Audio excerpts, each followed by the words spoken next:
A ideia é eu falar um pouco com vocês sobre cultura de aprendizagem em ambientes digitais, trazer um pouco aí, não só dos desafios de RH, mas também os desafios que a gente tem em transferir conhecimento, né, principalmente nesse momento digital.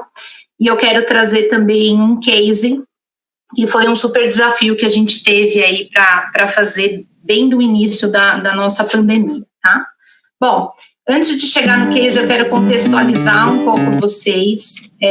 Enfim, meus contatos estão aí para vocês terem aí as informações, para depois a gente trocar, bate-papo um pouco no LinkedIn.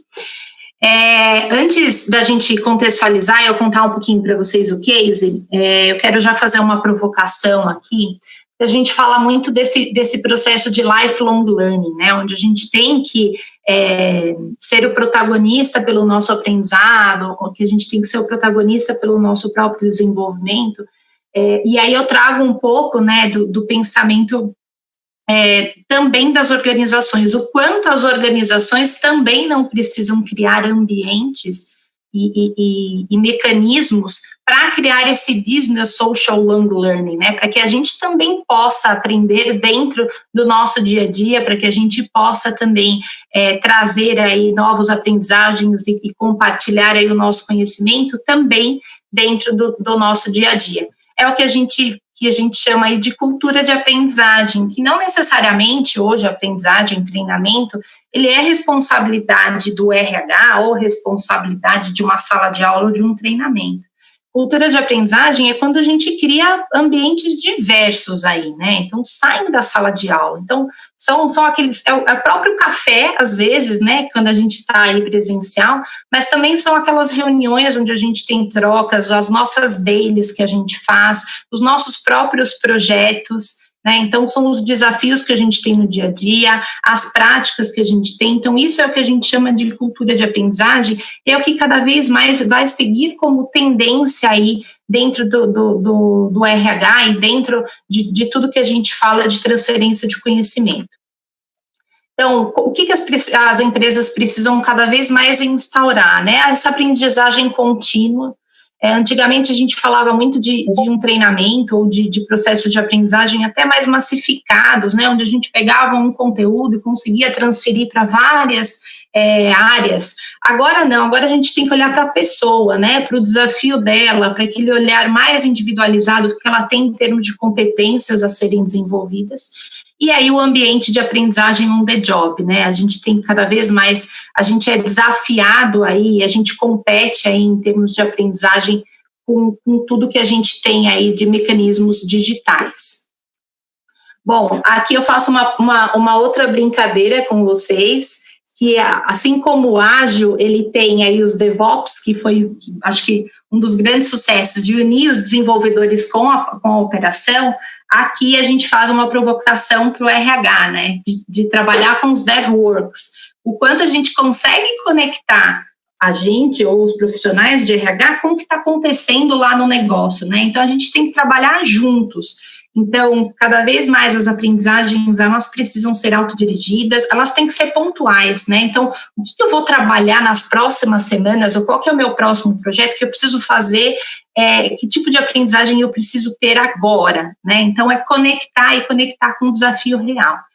E aí, gente, obviamente a gente tem que criar um significado, a gente tem que ter um motivo, né? O propósito, como a gente vem falando hoje bastante sobre isso. Então, o RH, ele tem que unir o aprendizado com a área de negócio para criar uma solução.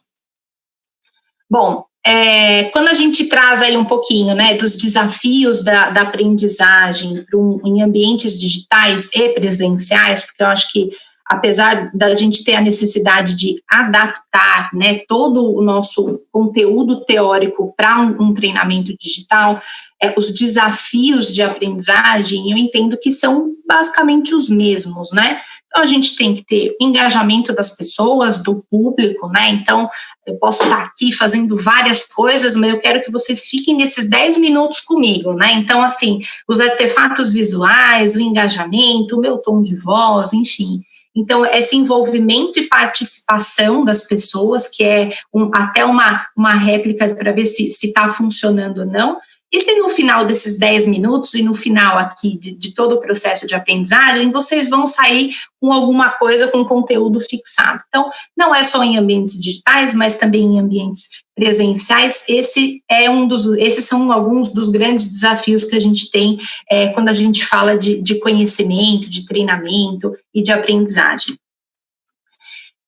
Eu trago aqui três temas, um ciclo de processos de aprendizagem que eu acho que fica bem fácil para a gente fixar, né? Primeiro, quando eu vou pegar o exemplo do microlearning, que é o que está agora no momento, né? Que são essas aprendizagens mais curtas que a gente faz, uma pílula de conhecimento, então, essa troca de aprendizagem mais rápida. Primeiro, gente, cria um motivo, né? O motivo é qual que é o meu objetivo de aprendizagem, o porquê que eu preciso fazer esse treinamento ou esse microlearning, né? Tenha um objetivo real, como eu falei para vocês. Depois é a tecnologia, independente de ser presencial ou não, ela está aí e a gente tem que usar ela da melhor forma possível. Né, não só usar o Zoom, Miro, enfim, usar hoje o que a gente tem em termos de tecnologia para realmente a gente atrair e engajar as pessoas da melhor forma. E a criatividade, não é só a criatividade em si, né, que eu acho que a gente tem que cada vez mais usar esse nosso lado criativo em transferir conhecimento, mas criar uma atividade. Então, sempre quando a gente vocês forem fazer processos de aprendizagem, transferência de conhecimento, criem uma atividade, alguma coisa com que as pessoas possam realmente se envolver, né? Criar um sentido, né? Criar um motivo para isso. Bom, então esse é o panorama geral que eu queria dar para vocês, um pouquinho desses grandes desafios que a gente tem em ambientes digitais, e eu quero compartilhar agora um pouco com vocês um case. Esse case, a gente nós fechamos esse cliente, a gente já trabalha há algum tempo, e a gente fechou já logo no início do ano uma palestra, enfim, uma facilitação para falar sobre change management. Então, a ideia era facilitar 120 trainees no tema de gestão de mudança e eles queriam que a gente falasse de metodologia e ferramentas. A ideia era ser digital, enfim, veio a pandemia e aí mudou toda a ideia. E aí, eles trouxeram para a gente o desafio de fazer isso de forma digital. Então, como eu falei para vocês, não dá para a gente pegar o mesmo conteúdo e transferir ou tombar ele para o digital que a gente acha que vai ser legal. Não vai ser. O que a gente fez? Então, a ideia inicial era 4 horas de facilitação, 120 pessoas. Então, o que a gente fez? A gente dividiu em 2 turmas de 60 pessoas, para que a gente conseguisse manter aquele engajamento que eu falei para vocês. Eram 2 facilitadores. Estou colocando aqui o tempo para acompanhar, eram 2 facilitadores, a gente propôs, então, colocar mais 2 pessoas de apoio, porque aí a gente usou o breakout room do Zoom, e aí a gente trabalhou um pouco com as salas, e colocamos algumas pessoas de apoio também. Colocamos também, né, a ideia era 4 horas, 2 horas de teoria e 2 horas de ferramenta. O que a gente fez? A gente manteve as 2 horas de teoria e colocamos aí um game interativo que a gente desenvolveu em 15 dias pelo Power Apps, que foi pela Microsoft. Então, foi um super trabalho aí dos nossos desenvolvedores da Ecântica para poder colocar esse game no ar. Como é que funciona esse game, tá? Então, os grupos, as pessoas eram divididas em grupos e eles tinham uma jornada interativa e simultânea para construir aí um case, um plano de change baseado num case que a gente levava para eles.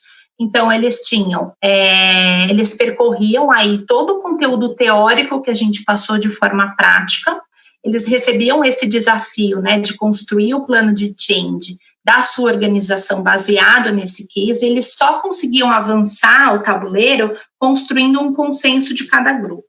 E aí, esse consenso, as pessoas respondiam de forma anônima no seu computador e só o líder da equipe, ele podia visualizar, então, as respostas e ele que tinha autonomia, então, de criar esse consenso do grupo e construir a mensagem final.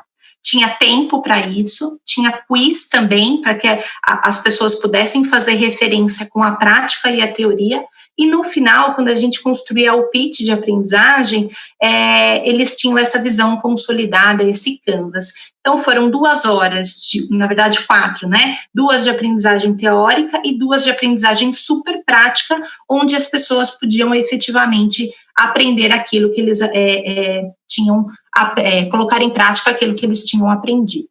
Bom, mas nada a gente consegue ensinar para as pessoas se ela não quer encontrar o caminho dela, né? Então, um pouquinho aqui de Galileu Galilei, a gente pode querer ensinar tudo para uma pessoa, mas vale a pessoa querer realmente aprender.